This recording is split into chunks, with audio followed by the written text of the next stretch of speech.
साबिक वज़ीर पूर्व बीआरएस रुकन असम्बली हरीश राव ने कहा कि कांग्रेस के इंतखाबात से कबल किए गए वादों पर अवाम भरोसा नहीं कर रही हैं। कहते हुए बॉन्ड पेपर्स पर लिख कर देकर राहुल गांधी को तेलंगाना में लाकर वादों पर भरोसा दिलाया गया और सोनिया गांधी से लेटर लिखाया गया। उन्होंने सवाल किया कि अब वो तमाम वादे कहाँ गए। साबिक वज़ीर हरीश राव इंदिरा पार्क धरना चौक पर आरएमपी पीएमपीज़ की जानिब से मुनक़िदा धरना प्रोग्राम में शिरकत करके खिताब किया।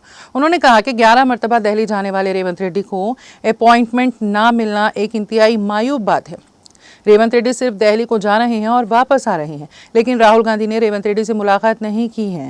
हरीश राव ने राहुल गांधी और सोनिया गांधी से मुतालिबा किया है कि वो आरएमपीज़ और पीएमपीज़ समेत तेलंगाना अवाम से किए गए वादों पर अमल करें।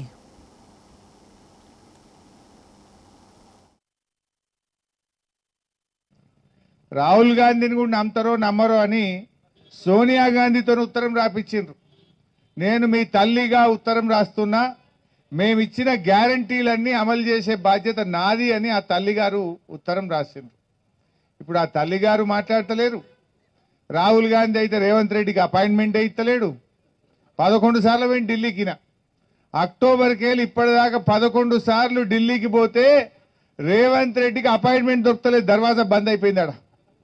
ఈయన సంగతులన్నీ అర్థమైనాయి ఢిల్లీలో. ఈయన అపాయింట్మెంట్ దొరకక పోతుండు వస్తుండు. అంతకు మించి ఢిల్లీలో మాత్రం రాహుల్ గాంధీ అపాయింట్మెంట్ దొరకలేదు. విలేకరులు అడిగినట, అరే ఏమైంది అని అపాయింట్మెంట్ దొరకలేదు, నీ పతారా కమ్మైంది అని అడిగిరట ఢిల్లీలో. అడిగితే ముఖ్యమంత్రి ఆయన ఫోన్ తీసి చూపిస్తున్నట, చూడు బై నాతో మాట్లాడి అంటున్నట.